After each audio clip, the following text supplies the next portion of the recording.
안녕하세요. 혹시 안면몰수라는 말을 아시나요?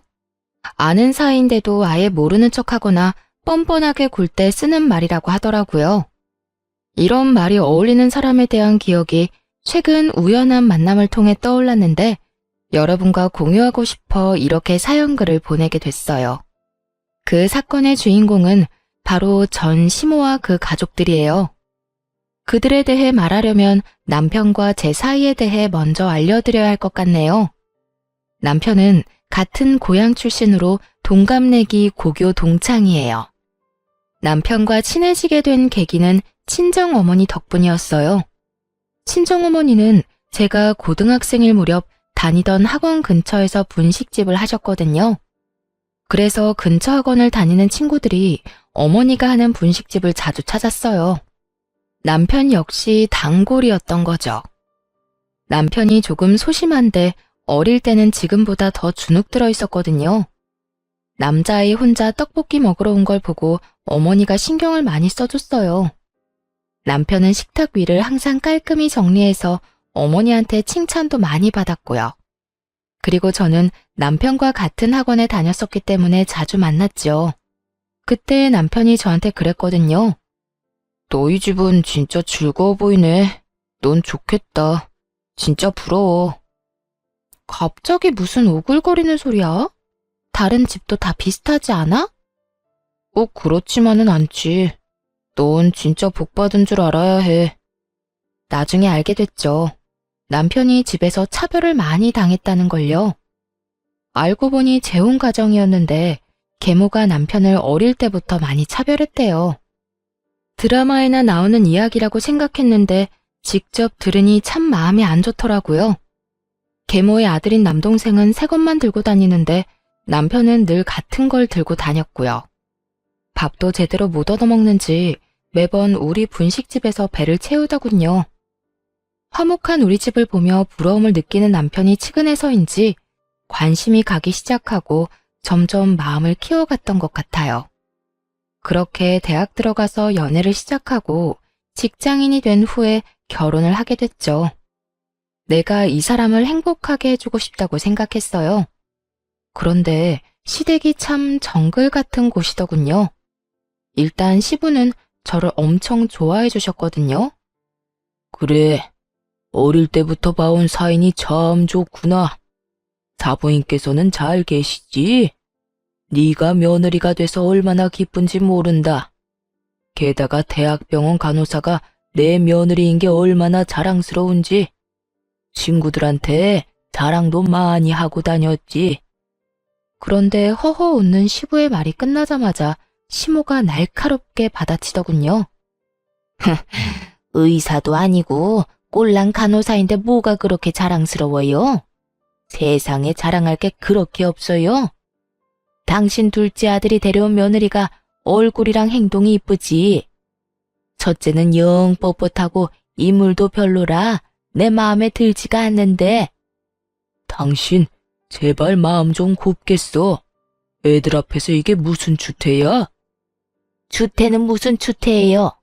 그리고 당신 진짜 이럴 수 있어요? 결혼을 같은 해에 하는데 왜 첫째한테 돈을 더 많이 줘요? 둘째는요? 둘째가 여태 사업한다고 가져간 돈은 생각 안 해. 첫째는 평생 돈 달라고 한 적이 한 번도 없잖아. 아무리 발이 안으로 굽어도 그건 아니지. 사업하는데 돈이 필요한 걸 그럼 어떡해요? 어쨌든 둘째도 첫째만큼 지원 안 해주면 가만히 안 있을 테니까 그렇게 알아요. 저 말이 나오면 그때부터 남편의 순환 시대였죠. 시모가 쓸데없는 일로 남편 불러내고 고생시키고 말도 아니었거든요. 그런데 결혼을 하고 나니 제가 타깃이 되더군요. 저야 대학병원 간호사라 3교대로 일해서 바빠 죽겠는데 그런 치사한 괴롭힘에 어울려줄 시간이 없었어요. 남편에게도 시모가 무슨 일 시키면 바쁘다고 하라고 말해뒀고요. 그저 시부가 시키는 일만 잘하라고 했어요. 그렇지만 항상 화를 피해갈 수 있는 건 아니었어요. 명절 때마다 음식을 모두 혼자서 해야 했거든요. 시모가 동서와 저한테 시키겠다고 했지만 사실상 저에게만 다 맡겼으니까요. 형님, 이것도 좀 치워주세요. 무슨 주방이 이렇게 더러운지. 좀 치워가면서 해요. 살림 안 해본 티가 나네. 그리고 간도 좀 더 하시고요. 이렇게 맛없으면 아무도 안 먹어요. 시모를 등에 업고 동서는 사람 좋은 얼굴로 온갖 일을 다 시켜댔어요. 그럼 집에서 쉬는 동서가 일 좀 해. 나한테 시키지 말고. 그리고 아버님 몸 안 좋으신 거 몰라? 간 세게 했다가 아버님 병원 가시면 동서가 수발 들 거야. 무슨 말을 그렇게 하세요? 전 그냥 맛없다고 한 것뿐이죠. 그리고 지금 저 일 안 한다고 무시하세요? 제가 남편한테 얼마나 신경을 많이 쓰는데요. 그럼 좀 가서 도련님한테 신경이나 쓰든가. 왜 입으로 혼수나 둬? 미리 말하지만 여기 아버님도 같이 계신 거 알지? 아버님 이야기를 꺼내면 동서의 기세는 물을 뒤집어 쓴 불꽃처럼 사그라들었어요. 아무리 시모의 위세가 대단해도 아직까지 이 집안의 보스는 시부니까요. 시부가 평소에는 유약했지만 첫째 며느리인 절 건드리는 걸 가장 싫어하셨거든요. 부모님이랑도 잘 아는 사이셔서 잘 지낼 수 있도록 최대한 배려해 주셨고요. 그럼에도 5년 동안이나 혼자서 조용히 명절 음식을 다 한 건 저 나름대로 다른 노림수가 있어서 그랬던 거예요. 이 정도면 됐다 싶은 기간이 딱 5년이었거든요. 모두가 나 혼자 일을 다 하고 있다는 걸 알만한 시간. 5년이 지나자 저도 슬슬 본색을 드러냈죠. 어머님, 아버님, 이번 추석에는 제가 전날에 음식하러 못 올 것 같아요. 여태까지는 사정해서 당직을 빠졌는데 다른 사람들 일정을 무시할 수가 없어서요. 로테이션으로 돌아가며 일정 잡는데 저만 매번 명절에 빠질 수는 없잖아요. 즉, 명절 전날에 일하러 가야 해서 시댁에 못 온다고 못 박아버린 거죠. 그런 게 어딨니? 네가 없으면 어떡하라고? 어머님도 참, 며느리가 저 하나뿐인 것도 아닌데 무슨 걱정을 하세요. 동서 혼자서도 잘할 거예요. 전업주부라 살림도 남편 내조도 잘하는 동서가 설마 제사 음식 하나 못하려고요? 웃으며 그렇게 말하자 시모가 역정을 내더군요. 아니, 여태까지 잘 빼줬다가 왜 이번부터는 안 된대? 너 그냥 음식 안 하고 싶어서 일한다는 거 아니니? 어머님, 대학병원에 일하는 사람이 얼마나 많은데요. 저만 계속 그 날짜에 빠질 수가 없어요. 다른 사람들도 생각해야죠. 그래, 그건 새아기 말이 맞다. 며느리가 둘이나 있으니 이번에는 둘째에게 시켜보자. 첫째 혼자서도 그만큼 했는데 둘째라고 못하겠어? 그렇지? 시부가 그렇게 얘기하자 동서는 말도 없이 우물쭈물하기만 하더군요. 우더러니 시키니 안 된다 말은 못하겠고 중간에서 곤란하겠더라고요. 그래서 손윗사람으로서 등 떠밀어줬죠. 동서가 못하는 게 아니에요. 어머님이 워낙 동서를 아끼시니 그간 실력을 볼 기회가 없었던 것뿐이죠. 전업주부로 5년을 지냈는데 설마 음식 하나 못하겠어요? 이번에 그 솜씨 한번 발휘해줘요. 알았죠? 결국 동서 혼자 명절 준비를 하게 됐어요. 동서가 미친 듯이 때려봤지만 뭐 어쩌겠어요? 그날 일이 있어서 전 못 나오는 걸요. 그렇게 명절이 되어 일을 끝내고 시댁으로 갔더니 세상에 동서 혼자 정말로 준비를 다 했더군요. 시모가 어깨를 으쓱하더니 보란 듯이 말했어요. 봤니? 맛도 그렇고 모양도 그렇고 흠잡을 데가 한 군데도 없어. 거기다가 나 고생할까봐 전날 집에서 다 해오는 정성까지. 예, 그런 건 좀 보고 배워라. 정말 잘했네요. 동서, 수고했어.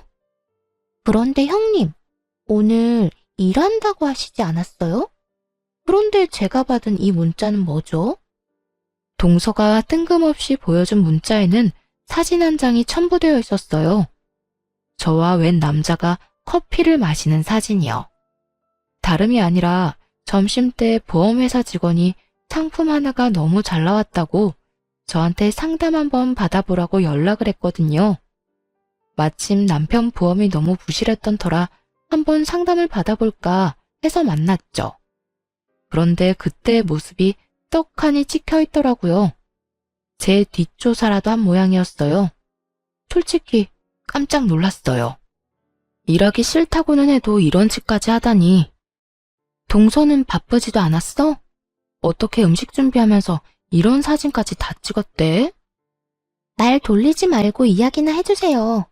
오늘 일하신 거 맞아요? 그러자 옆에 계시던 시부모님이 대답을 빼앗아 갔어요. 질부, 오늘 병원 출근한 거 맞다? 내가 오전에 질부 병원에 병문안을 가고 오후에는 진료를 보러 갔거든. 그때 다 있었어. 이 사진은 점심시간에 찍힌 것 같은데. 점심 밖에서 먹었니? 네, 보험회사 직원이에요. 저는 딱히 필요가 없는데 남편 보험이 부실하더라고요. 실손보험 외에 다른 보험은 하나도 없어서 잘 됐다 싶어서 만난 거였고요. 그런데 동서는 어디서 이런 문자를 받았어? 남편이 근처 지나다가 형님을 봤다고 해서 찍은 거예요. 아니면 됐어요. 식사나 하세요. 트집을 잡으려다가 시부모님이 편들어주자 아무 말 못하고 식사나 하라더군요. 그렇게 식사를 하다가 중간에 나서서 말했어요. 그런데 동서, 솜씨가 정말 좋다. 너무 맛있는데? 그렇지 않아요, 아버님? 그래, 둘째 며느리가 생각보다 요리 솜씨가 굉장히 좋구나. 고모님도 맛있으시죠? 그래, 첫째 질부한테는 좀 미안한 말이긴 한데 둘째 솜씨가 굉장히 좋아. 간도 딱 좋고. 저한테 미안하실 게 뭐가 있어요. 사람들한테 맛있다는 말을 들으니 동서도 기분이 좋은 모양이더군요. 덩달아 옆에 있던 시모도 자신만만한 표정으로 저를 쳐다봤고요. 그 모습이 너무 웃겨서 그저 웃었어요.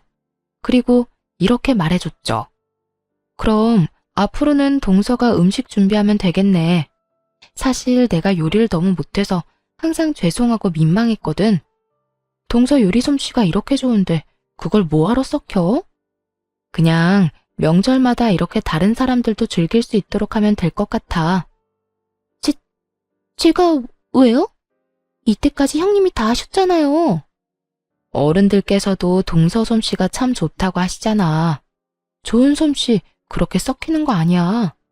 그리고 아버님, 어머님, 다음부터는 명절 전후로 빠지기가 조금 힘들 것 같아요. 제가 진급을 해서 쉬는 날 빠지기가 곤란해졌어요. 동서가 음식도 잘하고 이렇게 다들 좋아하시니 양해를 좀 구해볼게요. 괜찮죠? 뭐 그렇게 바쁘다고 집안일에 도움 안 되는 너보다 둘째가 훨씬 낫구나. 그럼 그렇게 해라. 너희 시아버지도 둘째 솜씨를 더 좋아하시니. 시부에게 이참에 잘 보일 생각이었는지 시모가 웬일로 허락을 하더군요. 저야 그저 웃음이 날 뿐이었죠. 뒤에 있는 동서 표정이 썩는 것도 모르고 자기 마음대로 결정해버렸으니 그때 동서가 급하게 대화에 끼어들더군요. 왜 그래?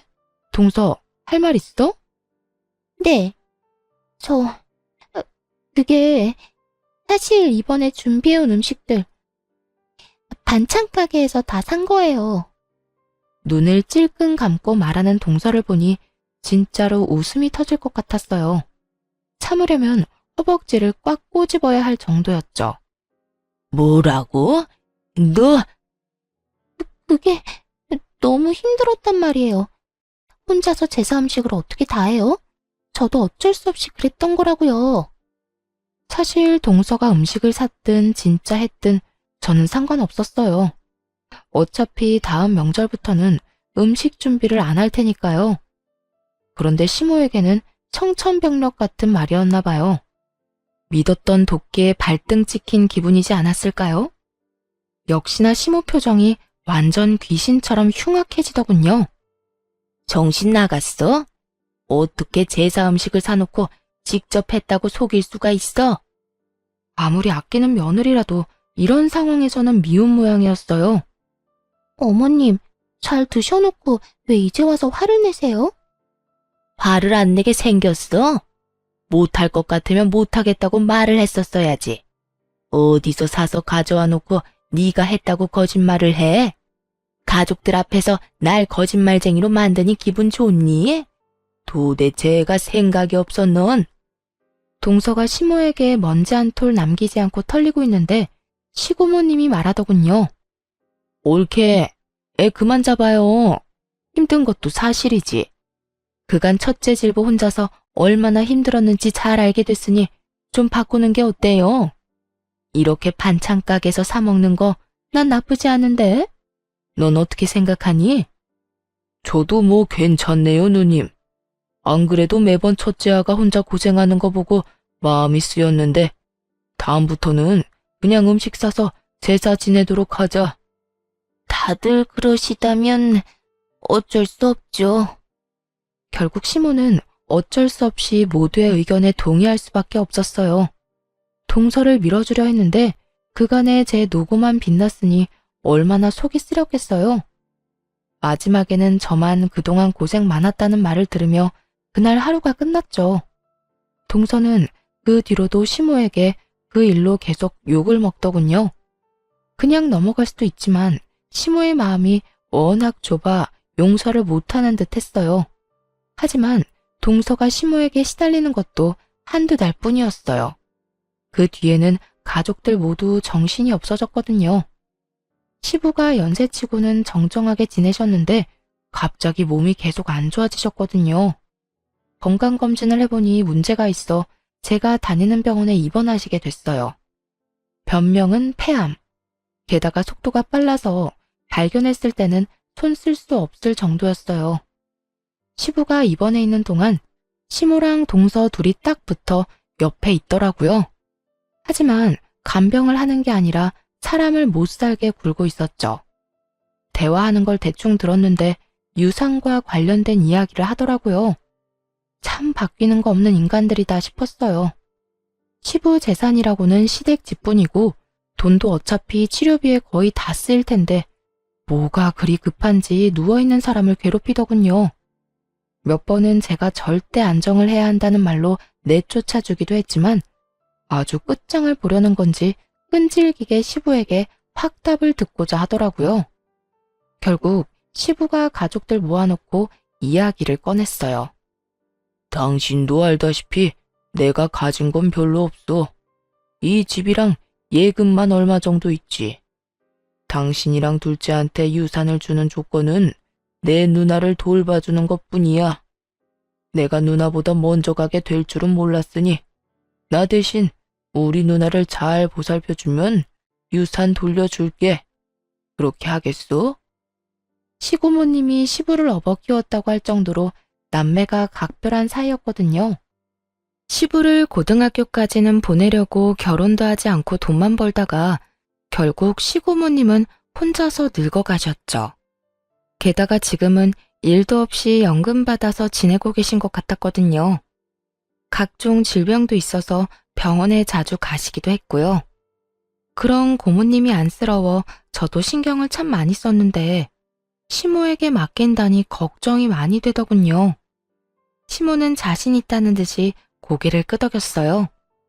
내가 형님 모실 테니 당신은 우리 아들이랑 나한테 유산 넘겨주고 가. 그렇게 대화가 마무리됐어요. 그래도 유산을 걸고 약속한 만큼 시고모님을 잘 돌봐드릴 줄 알았는데 아니더군요. 그 말을 듣고 난 바로 다음 날 저한테 시고모님이 전화를 하신 거예요. 첫째 질부, 내가 오늘 병원에 가야 하는데 같이 가줄 수 있을까? 검진 때 수면 내시경도 해야 하는데 보호자가 없으면 안 된다네. 올케랑 둘째 질부는 사업 때문에 바쁜지 연락도 제대로 안 받고. 아예 시고모님을 방치해두려고 작정을 했더군요. 아무리 그래도 그렇지 하루 만에 이러는 건 좀 아니잖아요. 그래도 시고모님에게는 내색하지 않고 말했죠. 네, 제가 같이 가드릴게요. 앞으로 보호자 필요한 일 있으면 저나 남편한테 연락하세요. 시간 날 때만이라도 꼭 해드릴게요. 아유, 정말 고마워. 내가 믿을 구석이라고는 첫째 질부뿐이네. 시부가 아직 돌아가시지도 않았는데 이러니 가슴 한구석이 답답해지더군요. 이 인간들이 거짓말하고 시부 유산을 받아갈 걸 생각하니 기분이 엄청 나빴어요. 이대로라면 시고모님이 마음고생을 많이 하실 것 같다고도 생각했죠. 그리고 그로부터 몇 달 뒤에 시부가 돌아가시면서 제 걱정은 현실이 됐고요. 장례도 치르기 전 모두를 불러 시모가 이야기하더군요. 네 아버지 돌아가셨으니 우리는 이제 남인 거 알지? 피 한 방울 안 섞인 남인데 언제까지고 네 고모를 우리가 모실 수는 없지 않니? 그러니 앞으로 너희가 모셔. 어머님이랑 서방님, 동서가 고모님 모시는 대신 유산 받기로 한 거 아닌가요? 그런데 갑자기 이런 말씀을 하시다니요. 유산? 유산이라고는 한 푼도 없는데 어쩌니? 내 남편이 여태껏 자식 돌봐줘서 고맙다고 나한테 그 집 주고 갔어. 이미 그 집은 내 집이었다고. 그러니까 유산은 한 푼도 없는 거고. 이런 상황에서 내가 왜 너희 고모를 모시니? 나랑 우리 아들이 너희 고모랑 피가 섞였어 뭐가 있어? 어머니, 지금 아버지가 돌아가시기도 전에 명의를 변경했단 이야기예요? 어떻게 그러실 수 있어요? 아버지가 동의하신 거 아니죠? 남편이 느낀 배신감은 상상 이상이었을 거예요. 설마 시부가 죽기 전에 저런 짓을 해놨을 줄 몰랐을 테니까요. 어머, 얘 좀 봐. 그 사람이 동의를 안 하면 내가 어떻게 그 집을 내 걸로 만들어? 그리고 네 아버지 장례는 알아서 치러라. 내가 늙은 영감 죽을 때까지 수발 들어줬는데 이 정도는 너희가 알아서 해야 하는 거 아니니? 수발을 든 게 아니라 아버지 닥달해서 재산 다 빼돌리려고 한 거겠죠. 저희도 이대로는 그냥 못 넘어갑니다. 못 넘어가면 뭐 어쩔 건데. 미련하긴. 그러게 잘 좀 하지 그랬어. 그랬으면 그 영감이 뭐라도 더 챙겨주고 떠났을 텐데. 하나도 안 남긴 거 보면 네 아버지가 널 어떻게 생각했는지 알겠다. 그리고 앞으로 뭐 하든 우리 찾지 마라. 이제 남남이야 남남. 장례식이 끝나기도 전에 선을 긋는 시모와 서방님네를 보며 정말 치를 떨었어요. 시부의 죽음에 충격받은 시고모님은 주저앉아 일어서지도 못하고 계셨죠. 얼른 다가가 시모와 다투는 남편을 대신해 시고모님을 부축해드렸어요. 형수, 가진 것도 없는 노인 모실 생각하니 어때요? 우리는 가족이 아니라 부양 의무가 없는데 어쩌나. 나중에 장례비가 더 나오긴 하겠지만 그래도 가족 좋다는 게 뭐예요? 좀 챙겨주시고 고생들 하세요. 조롱에 가까운 말에 순간 화가 확 치밀었지만 겨우겨우 참았어요. 어떻게 아픈 사람을 앞에 두고 저딴 말을 짓거리는지. 게다가 시부가 돌아가신 지 하루도 안 됐잖아요. 사업 자금이다 뭐다 돈도 많이 받아간 주제에 바로 생판 남처럼 구는 놈을 보니 너무 역겨워서 차라리 가족이 아닌 게 다행이다 싶을 정도였죠. 그렇게 저와 남편만 남아 시부의 장례를 치렀어요. 그런데 장례가 끝나고 나니 억울하다는 생각이 들었어요. 시부 재산을 이렇게 싹 다 뺏기는 건 진짜 아니잖아요. 그래서 소송을 준비했어요. 그 집이라도 가져오려고요. 그런데 상대방도 절대 그 집을 안 뺏기려고 발악하며 애를 쓰더군요.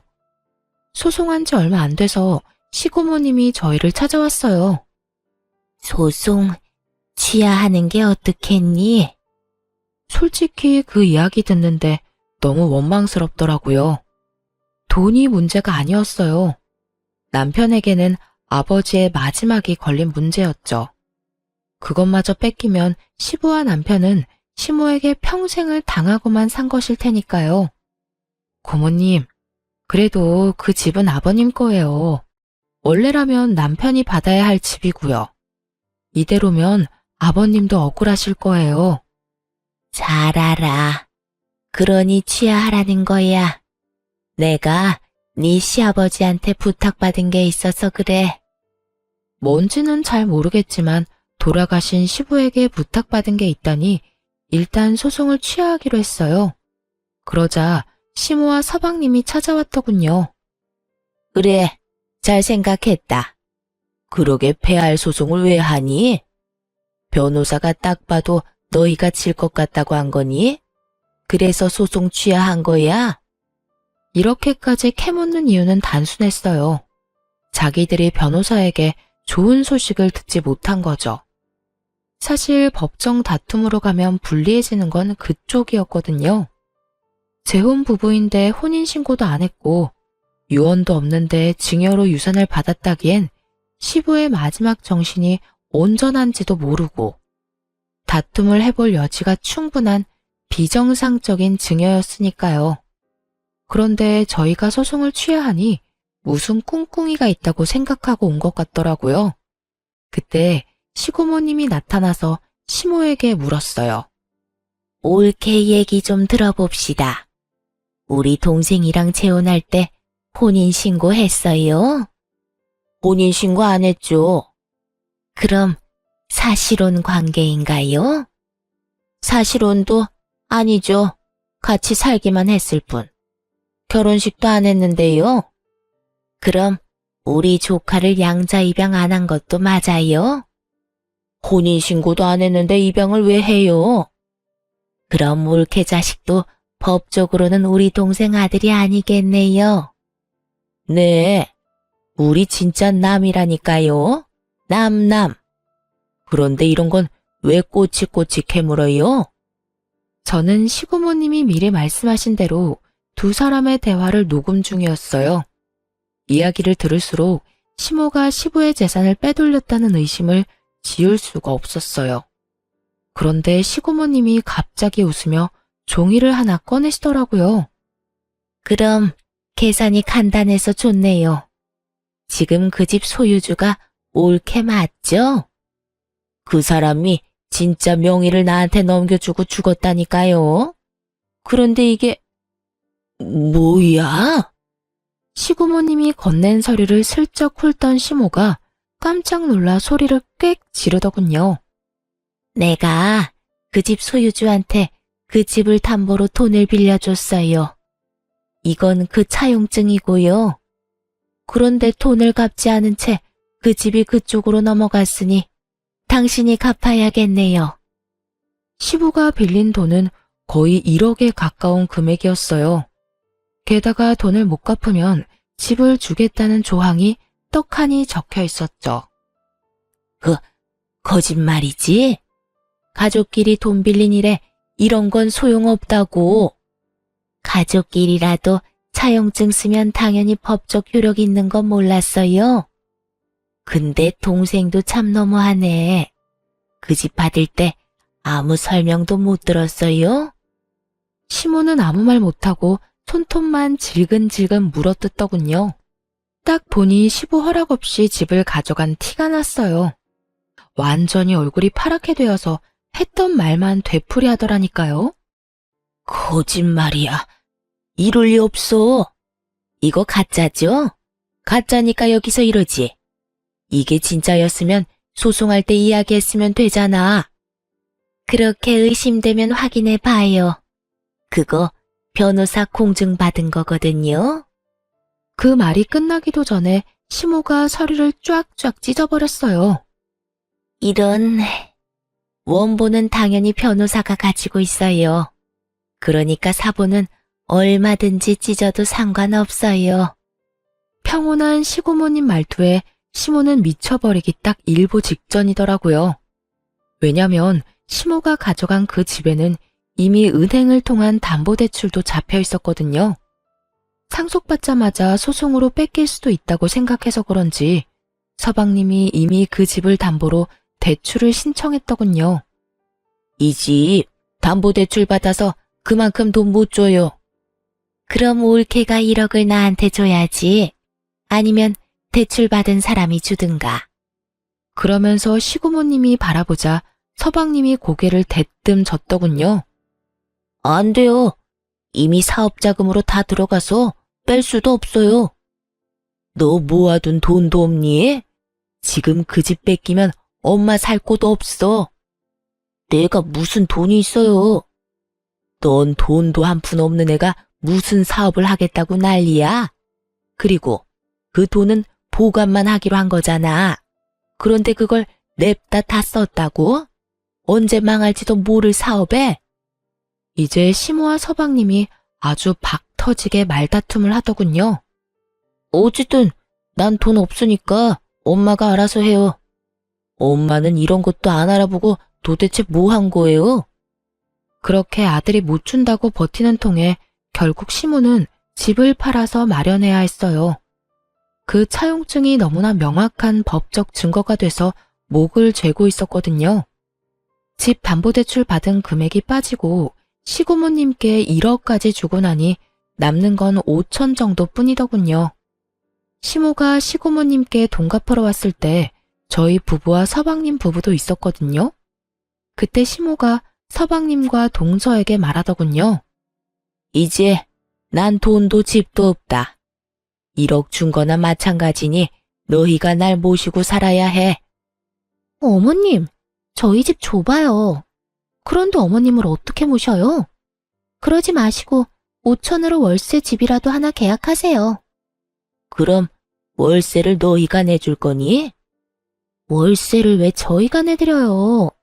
요새 나이 들어도 다들 일하고 돈 벌어요. 어머님도 돈 벌어서 월세 내시면 되죠. 이 빵알년이 어디서 싸가지 없게 그런 소리를 짓거려? 내가 나이가 몇인데 지금 나가서 무슨 돈을 벌어? 그러려고 너희한테 돈 다 갖다 바친 줄 아니?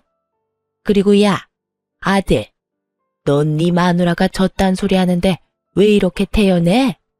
부모가 자식한테 돈 주는 건 당연하잖아요. 그거 가지고 이런 식으로 구는 건 말이 안 되죠. 솔직히 와이프가 틀린 말 한 것도 없고 우리는 어머니 수발 못 두니까 알아서 사세요. 솔직함을 넘어선 아들의 말에 시모는 너무 열받았는지 욕을 하고 난리가 났어요. 저희가 느꼈던 배신감을 고스란히 느끼는 듯 했죠. 이 미친놈이 내가 너한테 어떻게 했는데 감히 이딴 식으로 내 뒤통수를 쳐?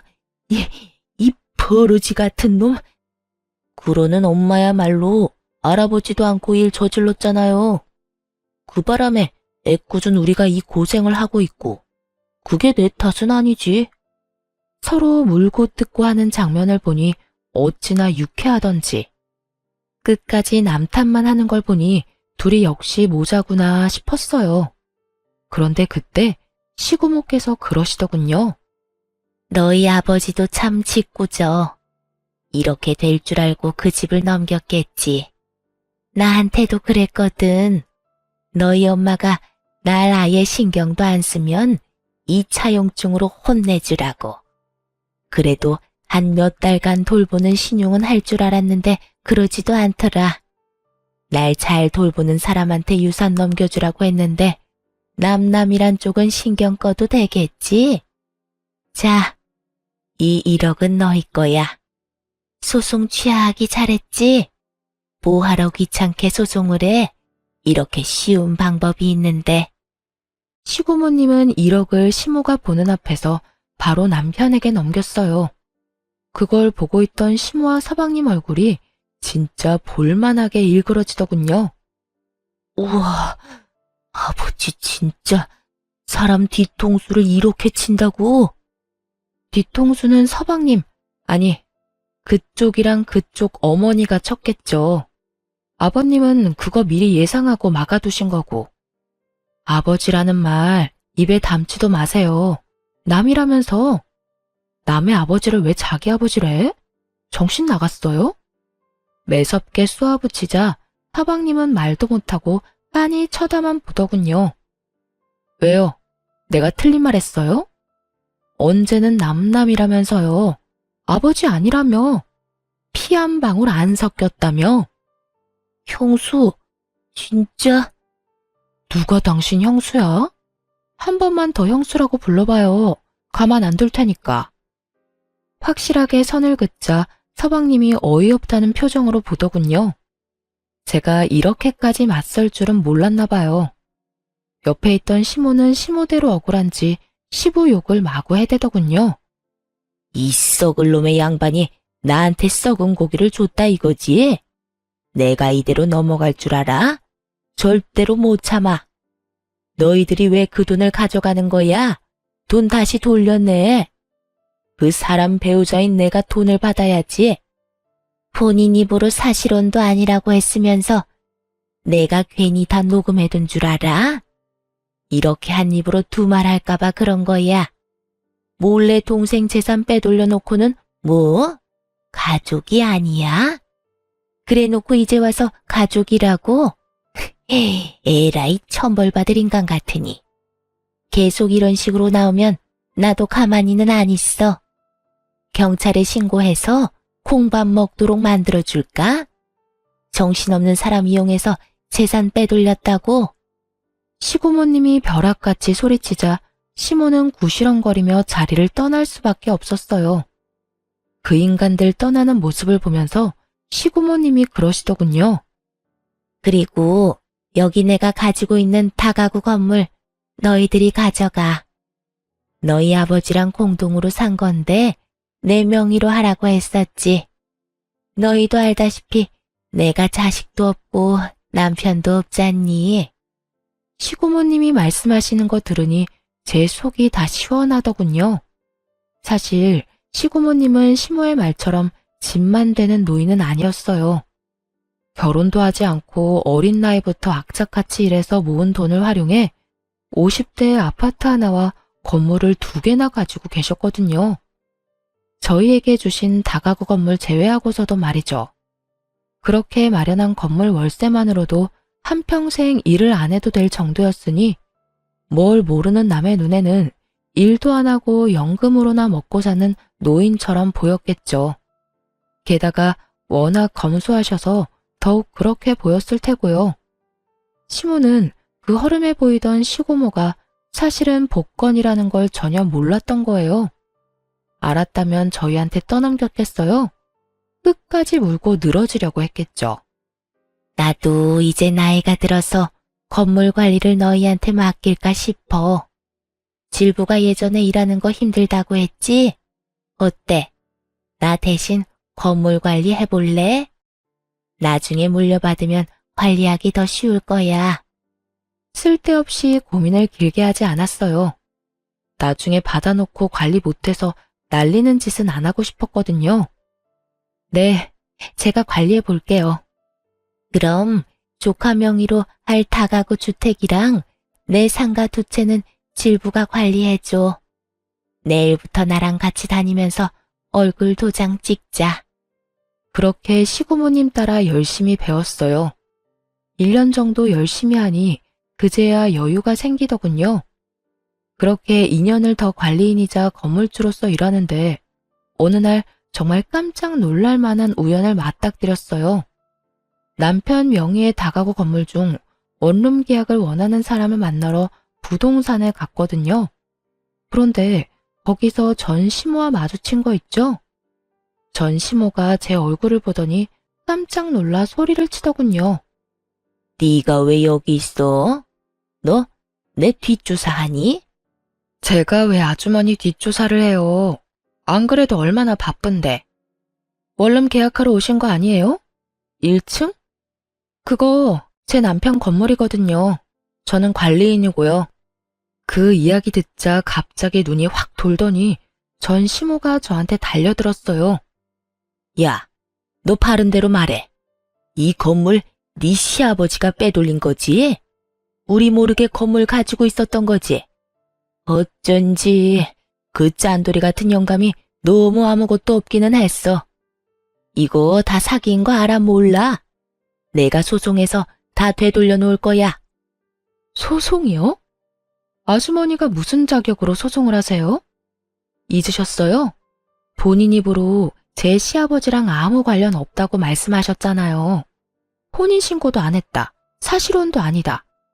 첫째를 양자 신청도 안 했고 아주머니 자식도 시아버지 자식 아니라면서요. 그런데 도대체 어떤 자격으로 소송을 한다는 말이세요?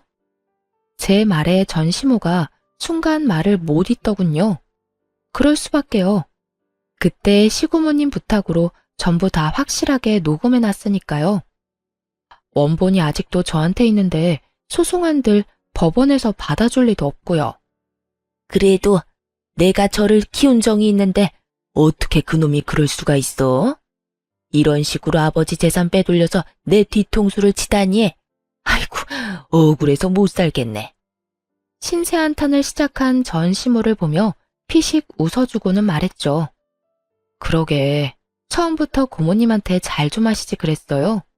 그 재산들 다 아버님이 고모님한테 맡겨두셨더라고요. 결과적으로는 저희가 좋게 됐죠. 아주머니가 대박 복권이나 다름없는 고모님을 저희한테 맡겨주셔서요. 그렇다고 고맙다는 뜻은 아니에요. 아버님 부탁 다 무시하고 욕심내다가 이렇게 된 거면서 뭐가 그렇게 억울해요? 그럼 억울하지 안 억울해? 네 시아버지 그 인간이 내가 자기 누나 안 돌볼 거 알고 미리 손 쓴 거였어. 그걸 알았으면 이런 짓을 했겠어? 그러니까요. 자기가 잘못된 선택을 해놓고 왜 남 탓을 해요? 대신 사랑에 맞지 않는 아드님이랑 며느리 덕 좀 보세요. 그런데 그것도 쉽지 않나 봐요. 혼자서 월세방 계약하려는 거 보면. 그 놈은 인간이 아니야. 내가 그렇게 집 뺏기니까 본색 드러내고 나를 버려버리더라고. 게다가 사업하다 다 말아먹고는 나한테 와서 들러붙잖아. 아들놈이고 며느리고 일은 안 하고 밥만 축 내는데 그러잖아도 늙어서 아들이랑 며느리 먹여 살리는 것도 힘든데 월세 보증금까지 뺏기면 못 버티겠다 싶어서 말도 안 하고 돈 빼서 나온 거야. 그놈들 지금쯤 나 찾으려고 눈에 불을 켜고 있을 거다. 그간 있던 일을 하소연하는 전시모를 보며 너무 웃겨서 죽을 뻔했어요. 그러다가 꼭 한마디는 해주고 싶어서 말했죠. 아주머니는 자식 탓할 거 없어요. 본인이 스스로 뿌린 거 모두 거둔 것 뿐이잖아요? 자식은 거울이라고 하죠. 어때요? 본인이랑 똑같은 자식한테 당해보니. 그리고 그동안 남편이 당한 것도 떠올라 말해줘야겠다 싶었어요. 그러게 처음부터 마음을 곱게 썼으면 이런 꼴은 안 받겠죠. 제 남편은 참 착한 사람이라 은혜를 입으면 간도 쓸개도 다 빼줄 사람이거든요. 지금은 부모님이 안 계셔서 대신 처가에 얼마나 잘하려고 애쓰는지. 얼마 전에는 부모님 모시고 해외여행까지 다녀왔으니 말 다 했죠. 구구절절 다 맞는 말이라 전 시모는 아무 말 못하고 한숨만 푹푹 쉬더군요. 마음만 곱게 썼다면 자신이 누릴 수도 있었을 거라 생각하는지 더 후회스럽고 짜증이 난 것처럼 보였어요. 계약은 안 하는 걸로 할게요. 나중에 안 나가겠다고 할지도 모르고 보호자가 와서 난리칠지도 모르잖아요. 이 위험이 뻔히 보이는데 계약을 하는 건 좀 무리네요. 너 정말 1억이니? 그래도 우리가 한때는 가족이었는데. 야박하게 굴지 말고 좀 해주렴. 이 근방에서 여기가 제일 저렴하고 깨끗하던데. 가족? 우리가 언제 가족이긴 했나요? 대놓고 사람 차별하고 괴롭혀놓고 이제 와서 아쉬우니까 가족 운운하지 마세요. 본인 입으로 아무런 관련 없는 사람이라고 했으니 엮일 생각하지 마시고요. 그렇게 대놓고 핀잔을 주자 전 시모는 결국 계약도 못하고 떠났어요. 나중에 그 이야기를 전해드리자 시고모님이 엄청 웃으시더군요. 그 자리에 없었던 게 너무 아쉽다면서요. 하긴 동생을 배신한 그 사람이 패가망신하는 모습을 정말 보고 싶으셨을 거예요. 착한 사람들이라 자기 마음대로 주물럭거릴 수 있을 줄 알았는데 마음 곱게 안 쓰다가 결국엔 크게 당해서 아무것도 없이 버려진 전시모. 그런데도 아무도 불쌍히 여기지 않는 걸 보면 자업자득이라는 말이 딱 어울리겠네요. 오랜만에 악연을 만나고 그때가 떠올라 사연 써봤는데 잘 들으셨나 모르겠네요. 모두들 행복하고 즐거운 하루 되세요.